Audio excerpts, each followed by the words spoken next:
You're listening to the Apple Insider Podcast. Welcome back to the Apple Insider Podcast. I'm Victor, and this week William is off. William is out in the world doing wonderful things. We have a very special guest, Jimmy Destri, who is the keyboard player, the original keyboard player for the band Blondie. And we met up, we were in the WUNC studios to talk about how iTunes and Spotify and digital distribution has changed things for him as an artist. We talked a little bit about his path from Blondie to where he is today.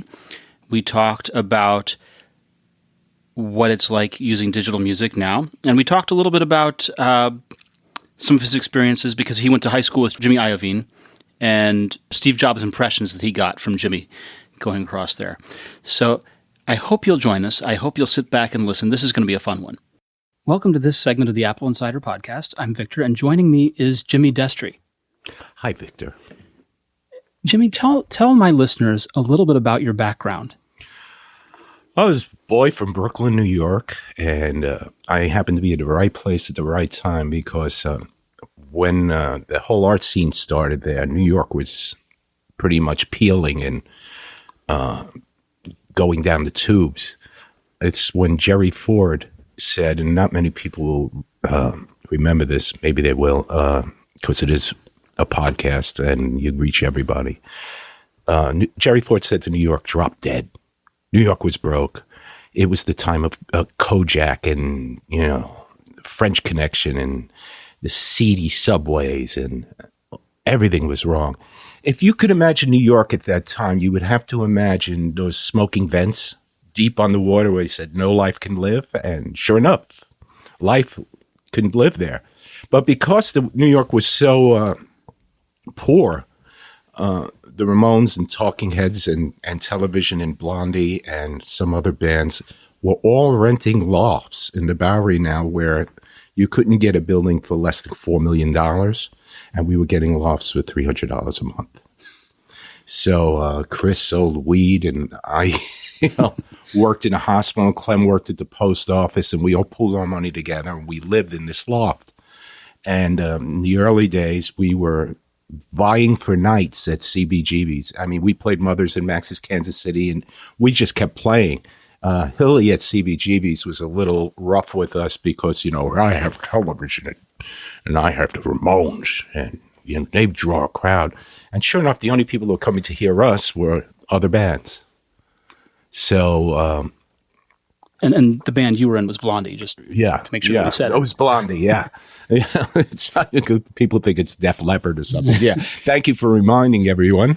And Blondie was considered a joke. We were considered like pretty girl with a bunch of musicians, and this isn't artistic like Television, and it's not deep like Talking Heads, and it's just not out and out crazy like the Ramones, and she's no Patti Smith and everything. And then one guy thought differently, and that was the guy I was with yesterday, Craig Leon. He and his friend Richard Goddard came to see us live, and they were blown away by the songs. They could hear through the bad sound and everything else at CB's. And they heard a couple of songs and they said, we should bring them in the studio. And of course, they looked at Debbie and they went, this is a gamble, but it's worth it, because she was the first trailblazing woman in a band besides Stevie Nicks, Fleetwood Mac. But Debbie was right out front. And it's the reason why we called the band Blondie, to get that recognition, because we were songwriters, and we didn't mind everybody addressing her as Blondie. Hey, Blondie, of course she's got blonde hair. She's the lead singer. So from there, we did a record with Richard and Craig called Ex Offender, and that record got us a record deal. Didn't take off. Everybody downtown liked it. Got us a record deal, never hit the radio. And we did the whole album, and there was one song called In the Flesh that was a take on the girl groups. And it was a very lilting ballad, and that record was picked up accidentally in Australia, and the single was In the Sun, backed with In the Flesh. And We Wanted In the Sun played, but he played the flip side. And the B-side went to number 1 in Australia.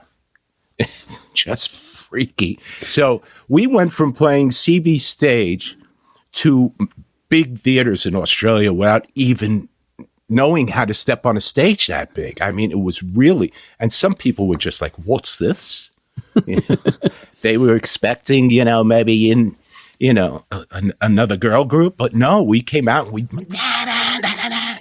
and that was not too well received. So by the time we got to England, and England being a trend-setting country, they had listened to some other songs on that first album. And Larry Uttal, the president of Private Stock Records, the little label we were on, said, yeah, let's make another record with them. And we made a second record called Plastic Letters. And Plastic Letters was much darker and deeper, and it hit somebody square in the head. Terry Ellis of Chrysalis Records heard some of that album, came to see us, and signed us on the spot. He gave us the money to buy out of our other contract, and he signed us on the spot because, the second record was dark and edgy, and he's a guy who had Jethro Tull and Procol Harum and so Ian Anderson and those guys. Yes, yeah. which were pulled back into some sort of darkness, and whether it was Ian and Long and Greater Shade of Pale. Yeah, well, but even beyond that, I mean, Gary Brooker, amazing songwriter, I saw him open for Jethro Tull, actually. Yeah. I think they were better, actually. But so that just, we went out with Denis Denis, which was the second single off the second album, and that became number 1 in England, then Germany, then France, then, to their own chagrin, Australia. And we came back home, and the opposite happened. We were just abandoned a bar because nobody in America. What a big change from playing large stadiums. And, no, it wasn't stadiums yet, theaters. And it took a change of producers because we just wanted to go straight pop. And really, I'm not saying it might ought to be there. No, it's we wanted to be successful. So we got Mike Chapman, who had written 41 number 1 singles. And he said we are the only band that he didn't write for.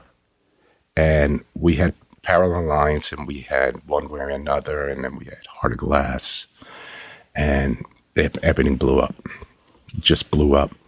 And we had a very, very successful career for 2 years.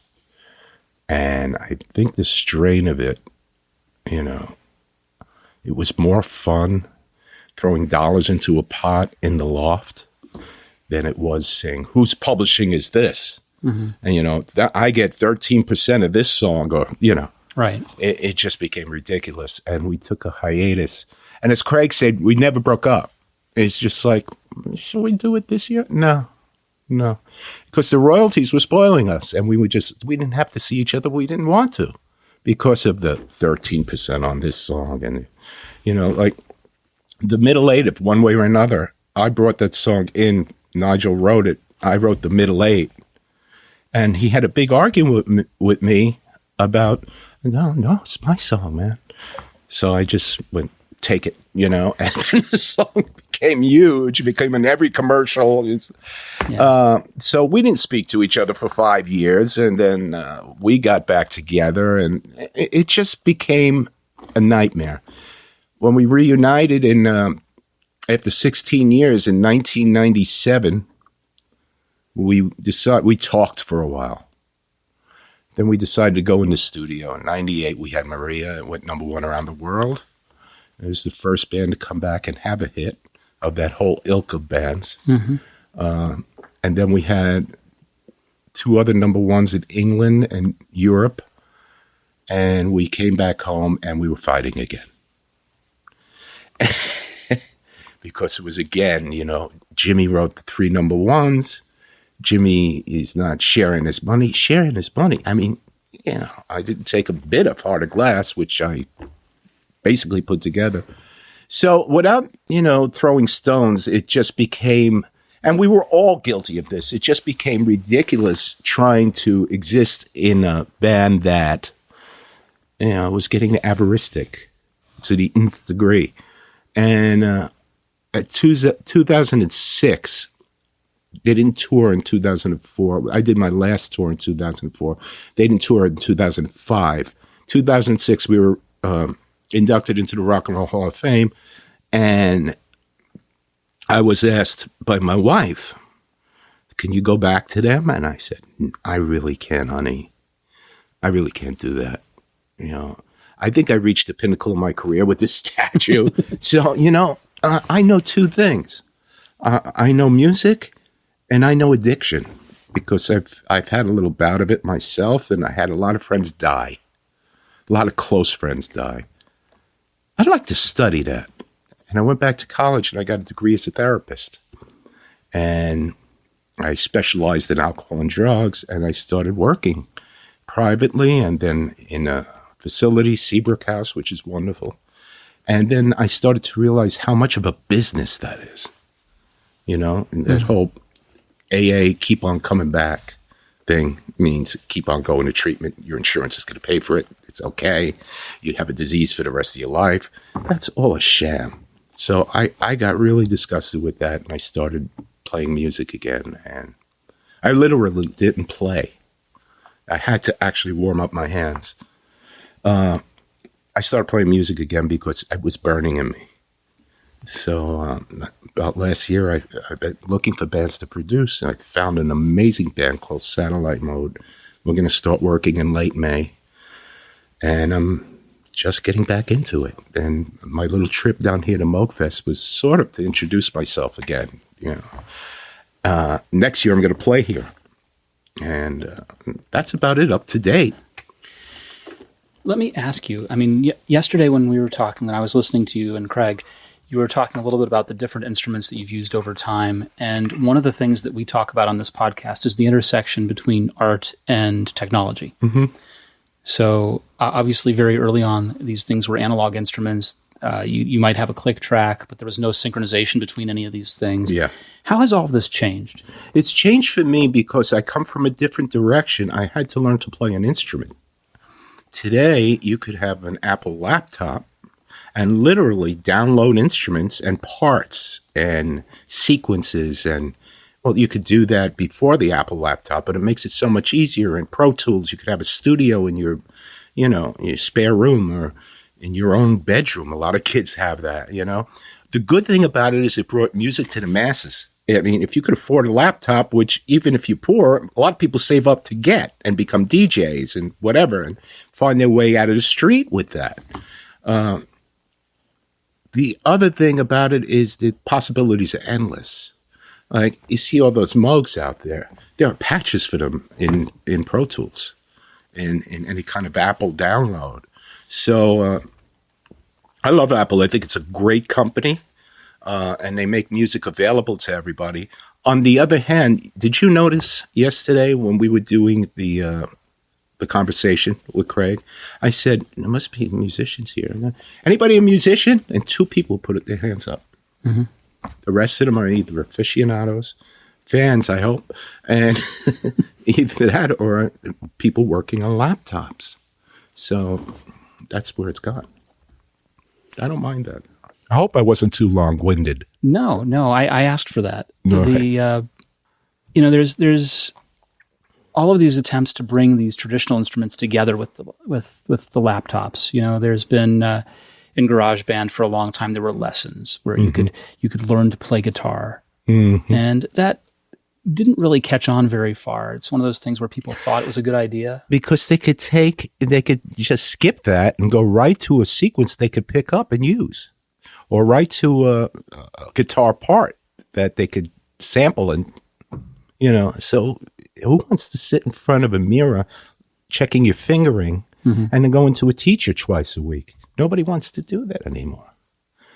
I taught myself how to play piano. My sister got all the lessons, and I was playing stickball.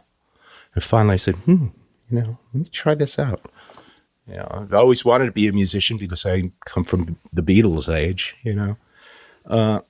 Today, anybody can make a record. Anybody. And I don't mind that at all because, geez, look at the Beastie Boys. I mean, they're brilliant. Well, they started as a punk band. Yeah, but they were horrible as a punk band. They were. They were really, really bad. But they had a vision and they strove for it. The guitar playing is god-awful, but with their vocals, it works perfectly. I mean, they were really exciting to see live. Their records are exciting. Even Beck, you know, he even said it himself, 2 turntables and a microphone, you know, and one riff. Dun, dun, dun. Brilliant song. Yeah. Brilliant song. But it's not as if Beck is rehearsing musicians every day and getting the set tight. Whatever he needs to go for, he'll do on a computer or use live stuff. So and those are older examples. There's more out there that are countless, and don't even know. What do you think about how publishing and distribution has changed? Through iTunes, and I like iTunes because iTunes is direct payer, and Apple really watches that. When I had royalties coming into me from this subdivision label of Chrysalis and this label and that label and this publishing entity, and you had to audit and you had to stay on your toes and make sure you got your money. And sometimes you would lose some money and you have to say, well, the legal fees to collect this money would be more than the money itself, and you'd have to let it go. But iTunes pays less but pays everything. Every place there's a download, iTunes will pay. I think it's 68 cents to the dollar, but hey, I'm not sure if that figure's right. But my royalties have actually gone up from not mechanicals, but from downloads. Interesting. Yeah, it's a new thing. We were dead. We were sort of broke after the first turnaround because we all thought we were going to last forever, and we all bought these lavish homes and stuff like that. Then CDs came out and gave us a second wind. We paid bills and we started living normally again. And then iTunes, and that really covered our asses, to be pretty blunt. Currently, there's a fight between Spotify and Apple going on, where Spotify is upset with Apple. Their complaint is around having to pay Apple part of their subscriptions, and they're upset about not being able to sell those subscriptions through the App Store without Apple taking a cut. It's sort of one of the things that we're watching and thinking about is what's the right way? What's the right way to distribute? What's the right way to consume? Is it Apple Music? Much of a cut. It's not much of a cut, though, isn't it? For apps that are using sold, it's like a 30% of the sale price of the app, and for a subscription, it's something like 15%. Yeah. Well, you're using a giant. Yeah. You're using a giant to get it done. And for someone who used The Beautiful Blonde to get it done, any means to an end. I don't think they should be fighting. I think Spotify would do a lot better to team up with Apple and negotiate. Because you're using a giant, you're using the richest company in the world, who hasn't. That company really doesn't mess with your content. Doesn't do with all the iPhones and everything. They're not Facebook, and they're not. Instagram, and they're not. You trust Apple. And Tim Cook said it himself. We're the biggest company in the world, but we don't know what our users, where they are. And that's wonderful. If you're going to use a giant, you have to pay for it. You mentioned Facebook, who own Instagram. Mm-hmm. What do you think they have as a responsibility to their users? Absolute privacy. And it's responsibility, knock off the ads, the real fake news ads. They have to start really respecting your privacy, not sell your information. In the early days of Facebook, we would talk about things with people, with friends, not just me. Everybody. Mm. And people who talk about bicycles a lot would start getting ads for bicycles, and that kind of thing. It's an invasion. And I don't trust Zuckerberg. I know he's a little bit on the spectrum, But his spectrum isn't focused on coding anymore. It's focused on more, just more, you know. And he was a real dickhead in Washington. It's just so their responsibility has to be more privacy because he's got. I actually have a question. Yeah, sure, Scout. Okay, so do you think that if people paid for Facebook, they would get their privacy? Good question. 13 years old. Great question. Yes, I think if they paid for Facebook, if they paid a nominal fee, they would get a guarantee, and they would have to. They would demand it. You know, I wouldn't pay for any service where I didn't read the service agreement, and I don't think they'd mess with that because if, say, just 400,000 of the 9 billion people that are on Facebook sued them, it would be international news. For example, like it's international news now that they don't protect your privacy. You know. Yeah, every repeated incident that they have, we talk about it here. Right now, they're saving up a war chest in preparation for paying a fee to the FTC, I think, because they're violating their consent decree from the last time. Yeah, yeah. From after Zuckerberg was on the Hill. Yeah, they don't change. You can't really write off $3 billion as a business expense. It's not a cost of doing business anymore. It's a way of. I know. Cost of doing business. That was hilarious. Yeah, well, I do think we have to watch out. I think the people understand now.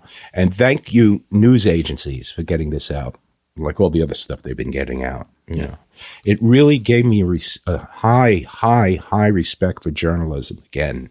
You know, I mean, unfortunately, people are so ensconced in their like cement boots in their opinions that, you know, two reporters can't bring down a president like they did in the Nixon era. Yeah. Only wish they could. And this is one of the things that Apple News has been trying to do is vet articles and push the ones that are verifiable to the top. What do you do with the ones that aren't? That's a good question. They're also beginning to charge money for the news so that you can make sure that outlets have some form of getting paid the same way that iTunes is paying artists, maybe paying less, but at least paying directly. It's paying directly, yeah. Which turns out to be more.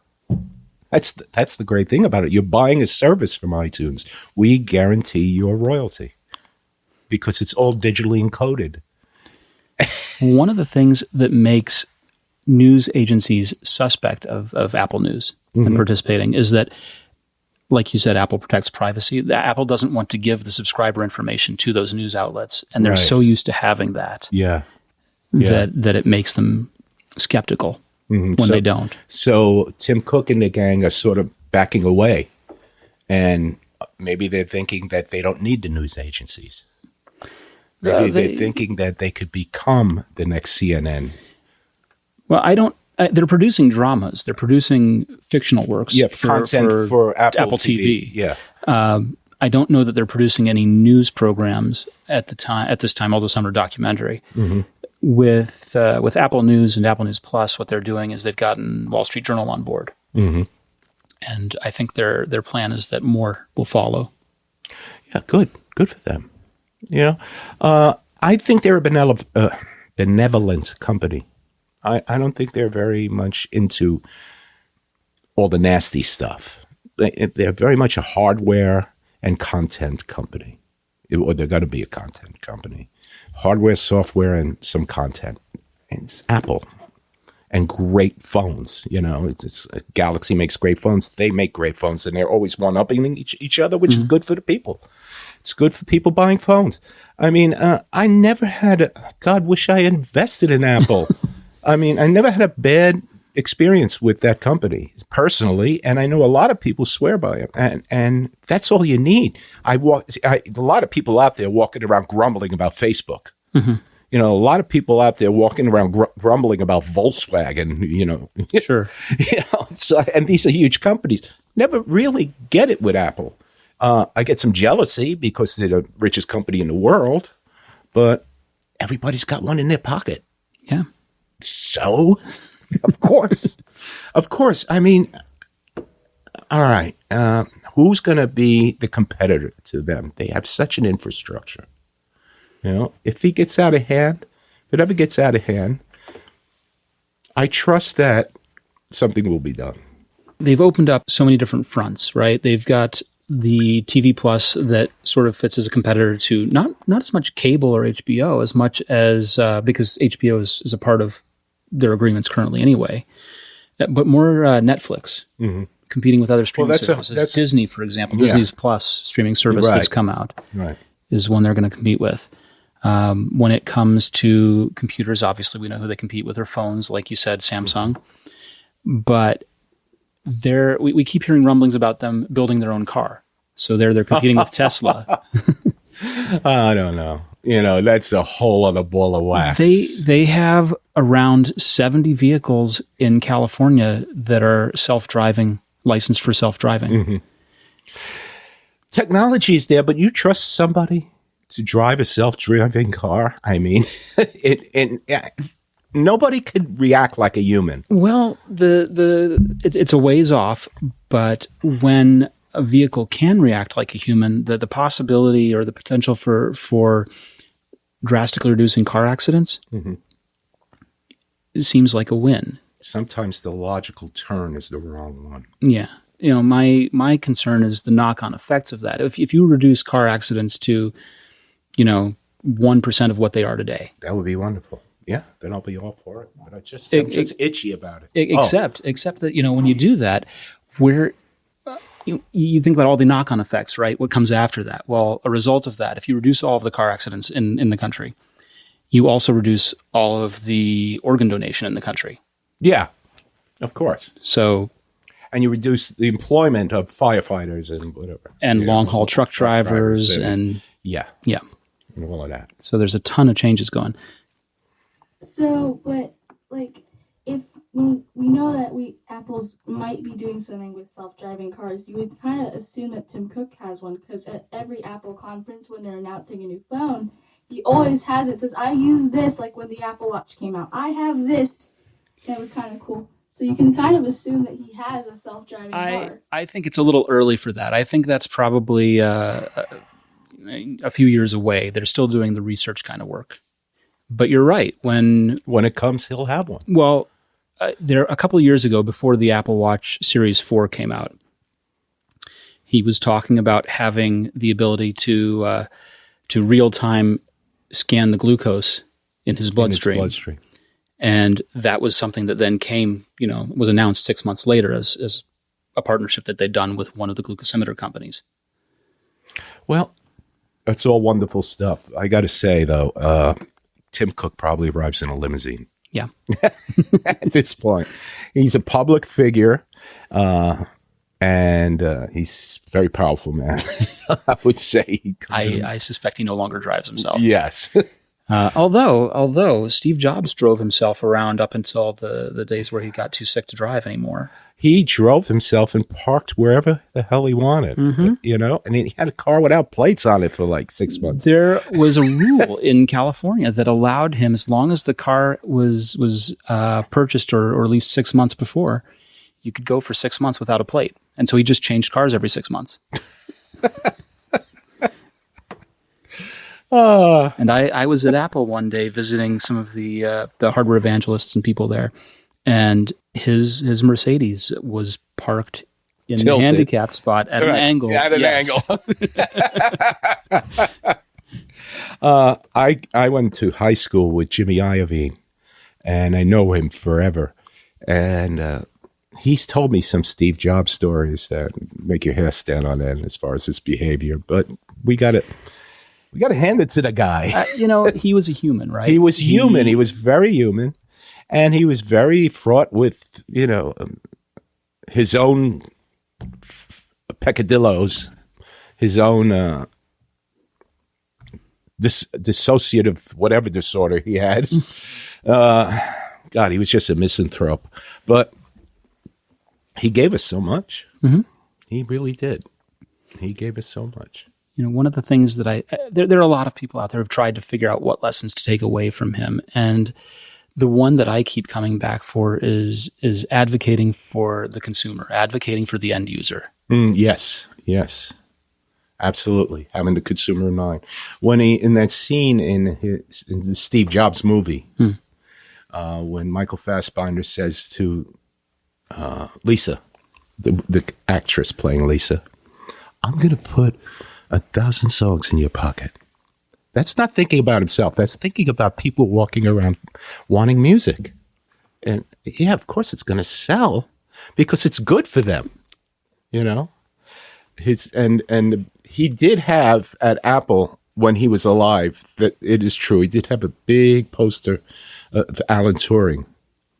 And he went way back beyond, IBM and everything and the big one they had at NASA, or whatever they call it, to the invention of the thinking that led to the computer in Finchley Park with Alan Turing. And wow, it's Jobs was an incredible individual. I read that bio of him by Walter Isaacson. Mm-hmm. Great bio. Yeah. Great bio. It's so good that you were able to talk to Jimmy Iovine about things like this, because a number of people said that when they read the Isaacson book, the people who knew Jobs, that they didn't really feel like it captured him the way they knew him. I feel like each person around him had a different experience. Iovine said he was really funny. Quick, sharp humor, even though it was nasty, like, that's a good idea. Go start your own company. But like, that was a bad example, but sure. It's just his day to day. He was funny, he was nasty as hell, but he was also funny. And I guess Jimmy got a buffered down version of Steve because Jimmy was a mogul himself. Mm-hmm. Jimmy at Interscope Records and everything he's done, and he helped develop iTunes with Steve Jobs. So there you have it. Yeah. Here we are. Well, this has been amazing. Thank you so much for making so much time for me. No problem, Victor. Enjoyed it. I enjoyed it. Yeah, and I want to thank WUNC for being so kind and letting us use their studios. Yes, thank you so much on a Saturday afternoon.